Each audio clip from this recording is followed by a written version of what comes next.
Hello students, good morning everyone. 12th standard economics. Chapter number 8, public finance in India. Today we are going to study about introduction, meaning and definitions of the public finance in India. So everyone student, first one question is the what is meant by public finance and explain the public finance in India. So first one to see introductions of the public finance in India. So public finance is one of the old branch in economics. जब हम लोग public finance की बात करते हैं सो economics में ये first one एक ओल्ड ब्रांच है, जो branch which highlight the role and functions of the government. ये गवर्नमेंट के फंक्शंस, गवर्नमेंट का रोल एक्सप्लेन करती है, उसे हाईलाइट करती है. So it is simply explain government is a formal और इनफॉर्मल इंस्टीट्यूशंस. जब हम लोग गवर्नमेंट की बात करेंगे सो गवर्नमेंट क्या है, एक इंस्टीट्यूट है created by the people in specific region. ये किसने क्रिएट किया है? सो पीपल ने क्रिएट किया है, लोगों ने क्रिएट किया है. सो गवर्नमेंट एक फॉर्मल इनफॉर्मल इंस्टीट्यूट है, इसे लोगों ने क्रिएट किया है, मीन्स एक स्पेसिफिक रीजन से. So it's explain the various sources. So what sources, what's work. जब लोगों ने इस गवर्नमेंट को बनाया है सो क्यों बनाया है? तो ये पब्लिक फाइनेंस की कितनी ओल्ड ब्रांचेस है, इसमें गवर्नमेंट के रोल को, गवर्नमेंट के फंक्शंस को हाईलाइट किया जाता है. सो जो लोगों ने वहाँ पर इसे क्या किया है, बनाया है, सो इसका रीज़न क्या है? तो सिंपली हम लोग वहाँ पर देखेंगे. It's explain the protections for the external attack. Protection for external attack and explain the defensive police protections. So simply in our people's development of the country, protections of the country, it's must and most important responsibility of the government from the protections from the external attack. जो external attack है, जो बहिर्गत attack है, जो हम लोगों को बाकी country से, जो हम लोग टेररिस्ट की बात करेंगे सो उससे जो प्रॉब्लम है वो ख़त्म करने के लिए government it's main work and important work of the protections for the externals. Second one, explanations of the protections of the private property. Means जब हम लोग प्रोटेक्शंस करेंगे किसे, प्राइवेट प्रॉपर्टी की, जो भी लोगों की प्रॉपर्टी है उसका भी प्रोटेक्शंस करना, ये भी गवर्नमेंट का क्या रहता है, एक मेन इम्पॉर्टेंस वर्क रहता है. उसके साथ में generate the employment, means create the employment. रोज़गार क्रिएट होनी चाहिए, लोगों को ज़्यादा से ज़्यादा अच्छे से काम मिलना चाहिए, पैसा मिलना चाहिए. And explain the maintain internals law and order. उसके साथ में गवर्नमेंट की जो एडमिनिस्ट्रेशंस है, जो गवर्नमेंट को लॉ एंड ऑर्डर को मेंटेन करना होता है, कायदा एंड सुव्यवस्था. So it's main work of the governments. Means governments explain the various functions. So which functions? First one explain the protections for the external attack. Second one is the protections for the private property. Third one generate the employment. And fourth one is the explain maintain the law and order. हमारे country में कायदा and सुव्यवस्था, उसके साथ में लोगों को रोज़गार मिलाना या फिर वहाँ पर कंट्री का संरक्षण करना, तो ये सभी बहुत ही इम्पॉर्टेंट वर्क गवर्नमेंट के होते हैं. और इसी सोर्सेस की वजह से हम लोगों ने क्या किया है, गवर्नमेंट को बनाया है.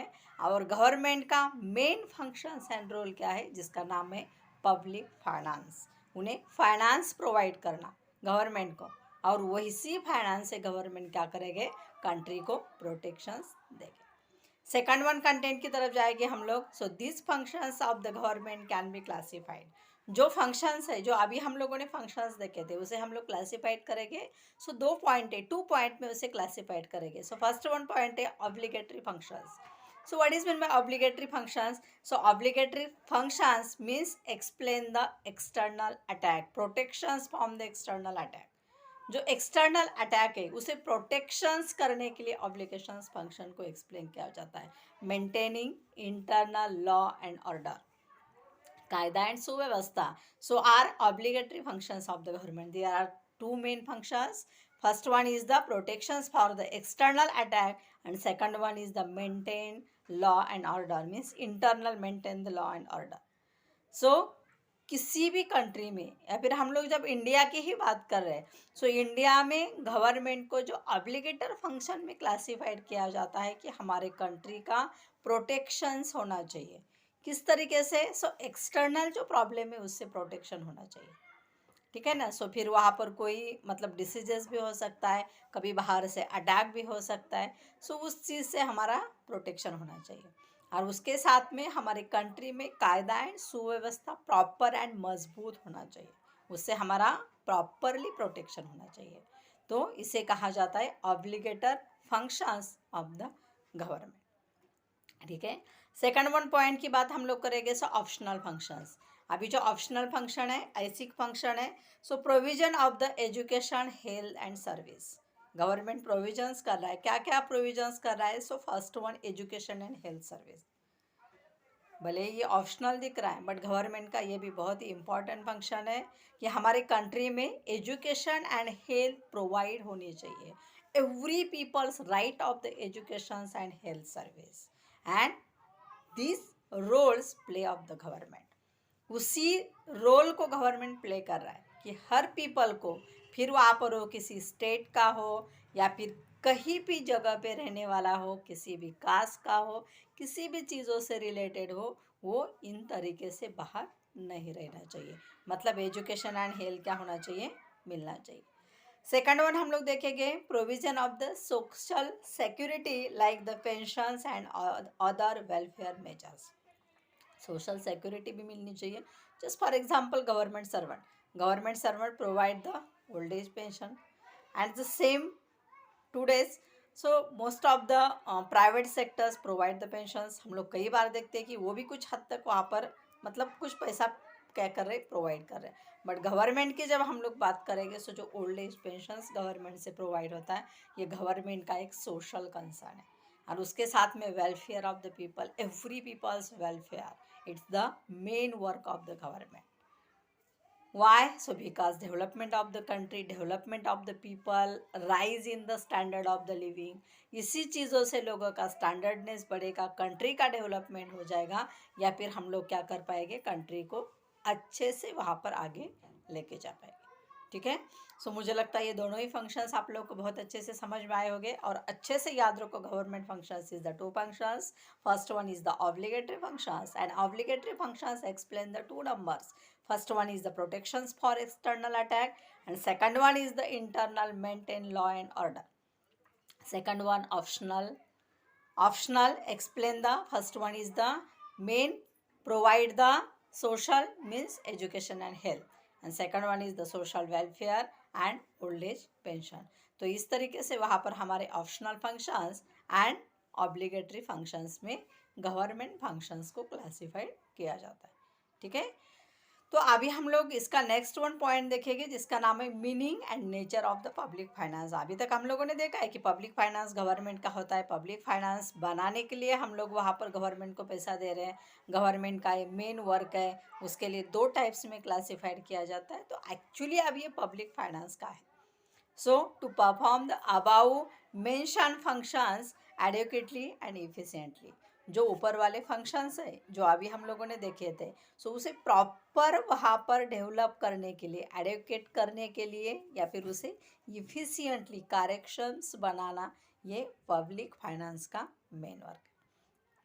So any government needs from the different sources, means any government needs for the income, and these income sources of the people. किसी भी कंट्री में या फिर हमारे इंडिया में गवर्नमेंट को क्या चाहिए, एक सोर्सेज चाहिए। कौन सा सोर्सेज चाहिए? इनकम सोर्सेज चाहिए। वो इनकम सोर्सेज कहाँ से मिलेगा? सो पब्लिक से मिलेगा। And this income sources expenses of the public, वही एक इनकम सोर्सेस है। वही इनकम सोर्सेज जब गवर्नमेंट को मिलेगा तो गवर्नमेंट उससे क्या करेगा? एक्सपेंडिचर करेगा। जब हम लोग बजट की बात करते हैं, बजट में होता क्या है? Income and expenditure. So it has simply explain the public finance means it has actually explained the government receive the income and government expenditures of the income for the welfare of the people. Income collect करना और वो लोगों को welfare के लिए क्या करना है, उसे एक्सप्लेन करना है, मीन्स एक्सपेंडिचर करना है। उसके साथ में हम लोग पब्लिक और फाइनेंस, ये दो अलग अलग वर्ड है। तो इसका मीनिंग हम लोग शॉर्ट में देखेंगे, दो concept of the public and finance. So public का मतलब होता है towards public. Public is a collections of the individual living with an administrative territories. जो इंडिविजुअल पर्सन्स का इनकम है, मीन्स इंडिविजुअल्स या फिर विद इन, जिसे टेरिटरी कहा जाता है, फाइनेंस कहा जाता है. So administrative territory it has collected of the public.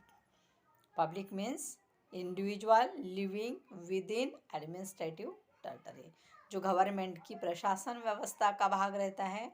हमारे कंट्री में जो जो लाइफ जीते हैं, जो लोगों के पास इनकम है, it has simply explain the public. And finance simply means income and expenditure. So finance का मतलब क्या होता है? पैसा. अभी हम लोगों को गवर्नमेंट फाइनेंस, प्राइवेट फाइनेंस, कई फाइनेंस पता है. सो सिंपल फाइनेंस का मतलब क्या है? Income and expenditures. So public finance means countries incomes and expenditures. So income and expenditures means in our India public finance is a consist of the income and expenditure. So ये बात सबसे ज़्यादा important है, इसे highlight करना है कि public finance का मतलब होता है वो किससे कंसिस्ट है? तो इनकम एंड एक्सपेंडिचर से कंसिस्ट है. उसके साथ में हम लोग देखेंगे government as a central government, state government या लोकल बॉडी. किसका income and expenditure? So central का, स्टेट का, लोकल बॉडी का, सबका इनकम एंड एक्सपेंडिचर. ये सबका इनकम एंड एक्सपेंडिचर जब हम लोग वहाँ पर एक साथ या फिर प्रेजेंटेबल से एक्सप्रेशंस करेंगे तो उसे सिंपल तरीके से बताया जाता है पब्लिक फाइनेंस. ये सेपरेटली भी बता सकते हैं, एक साथ भी बता सकते हैं. So this study is explain of the public finance and public finance is the oldest and main branch of the economics. जितनी ये पुरानी है उतनी ही इम्पॉर्टेंट ब्रांच है इकोनॉमिक्स. ठीक है, मुझे लगता है यहाँ तक आपको समझ में आया. Definitions of the public finance. So different economists explain the different definition its own way. In your textbook given the two definitions, and first one definition is the according to Hughes Dalton. So Hughes Dalton says that public finance is one of those subject which on the broader line politicals and economics. And second one, it is explained that it is concerned with the income and expenditure and of the public authorities. First one, it is clear that public finance is a broader lines economics and politics. Economics is explained of the economical status, economical content, and government is a related of the politics. Means public finance is a concern of the या फिर broader line of the politics and economics. And second one, explain the public administrations with income, expenditures and other adjustment.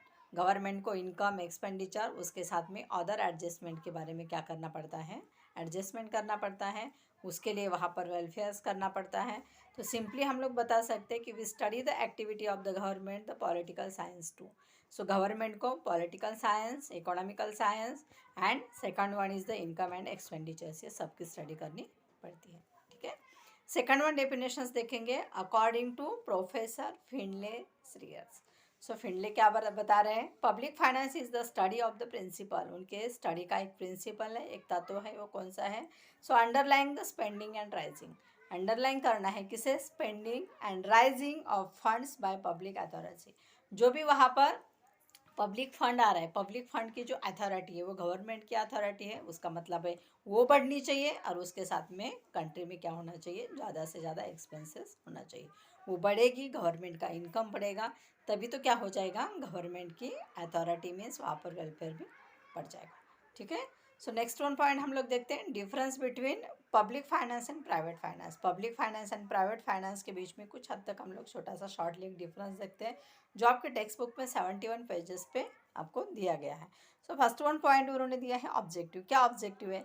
सो हम लोग जब public finance की बात करेंगे so to offer maximum social advantages of the society. Government की सबसे पहली authority होती है कि सोशल एडवांटेजेस होने चाहिए. सोशल अथॉरिटी है उनकी, मतलब लोगों को उसका लाभ अच्छे से मिलना चाहिए.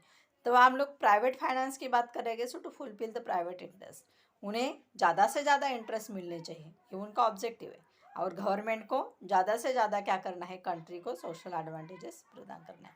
सेकंड वन पॉइंट हम लोग देखेंगे सो डिटर्मिनेशंस ऑफ द एक्सपेंडिचर. उनका एक्सपेंडिचर कैसे तय होता है? पब्लिक फाइनेंस का एंड प्राइवेट फाइनेंस का। तो हम लोग पब्लिक फाइनेंस की बात करेंगे। So government first determine the volume and different ways of its expenditure. वो फर्स्ट वन क्या तय करता है, क्या देखता है? सो वॉल्यूम देखता है, कौन कौन से एक्सपेंसेस करने वो देखते हैं, और उनके बाद ही वो अलग अलग एक सोर्सेज ढूंढते हैं, अलग अलग वेज, अलग अलग मार्ग ढूंढते हैं कि किस तरीके से वहाँ पर लोगों के लिए वहाँ पर एक्सपेंडिचर किया जाए।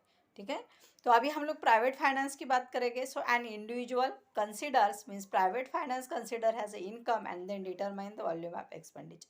वो पहले ये देखेगी कि इनकम कितना मिल रहा है, और उसके बाद ही वहाँ पर किस तरीके से एक्सपेंसेस करने हैं वो तय करेंगे। ठीक है, मतलब जब वहाँ पर डिटरमिनेंट्स ऑफ द एक्सपेंडिचर्स की बात आती है, सो प्राइवेट फाइनेंस वाले इनकम के बाद ही एक्सपेंडिचर्स को तय करते हैं। थर्ड वन देखिए, क्रेडिट की बात करेंगे। सो credit status, so high degree of the credit in the market. So high degree of the credit रहता है मार्केट में, किसका? पब्लिक फाइनेंस का। और प्राइवेट फाइनेंस की बात करेंगे, सो credit of the private individual is a limited. उनका लिमिटेड फाइनेंस रहता है, वो एक हद तक ही वहाँ पर फाइनेंस क्या कर सकते हैं, प्रोवाइड कर सकते हैं। उसके साथ में राइट टू प्रिंट करेंसी। अभी हम लोग प्रिंट करेंसी की बात करेंगे। सो हमारे कंट्री में वहाँ पर right to print currency means given the issue of currency in central bank of the India, it is the public finance. And private finance, private individual does not enjoy such a rights, means not any rights of the create currency, issue of the currency. Private finance के पास में currency को issue करने की कोई rights नहीं है, मतलब उसे वो एंजॉय नहीं कर सकते हैं। इलास्टिसिटी ऑफ फाइनेंस, अभी हम लोग इलास्टिसिटी की बात करेंगे, उसमें लवचिकता किस तरीके से। Public finance is a more elastic. Public finance ज़्यादा से ज़्यादा इलास्टिक है, जैसी ज़रूरत रहेगी उस तरीके से वो बढ़ जाता है, कम रहेगी उस तरीके से वो कम होता है। एंड प्राइवेट फाइनेंस की बात करेंगे, so there is not much scope for the changes in the private finance. इन्हें ज़्यादा से ज़्यादा स्कोप नहीं है प्राइवेट फाइनेंस को चेंज करने के लिए। अब लास्ट वन पॉइंट देखिए कि इफेक्ट ऑन द इकोनॉमी, इसका इफेक्ट इकोनॉमी के ऊपर क्या होता है। So public finance ट्रेमेंडस impact on the economy of the country, उन्हें ट्रेमेंडस करने का काम करते हैं। और प्राइवेट फाइनेंस की बात करेंगे, सो marginal effect on the national economy, उनका सबसे ज़्यादा इफेक्ट किस में होता है, मतलब एक सीमांत इफेक्ट होता है नेशनल इकोनॉमी के ऊपर। तो ये हम लोग देखेंगे कंट्री में वहाँ पर प्रॉपरली एक्सप्लेन करते हैं। ठीक है, सो मुझे लगता है यहाँ तक आप लोगों को ये समझ में आया होगा। पढ़ाई जारी रखो। ओके, ठीक है, थैंक यू वेरी मच।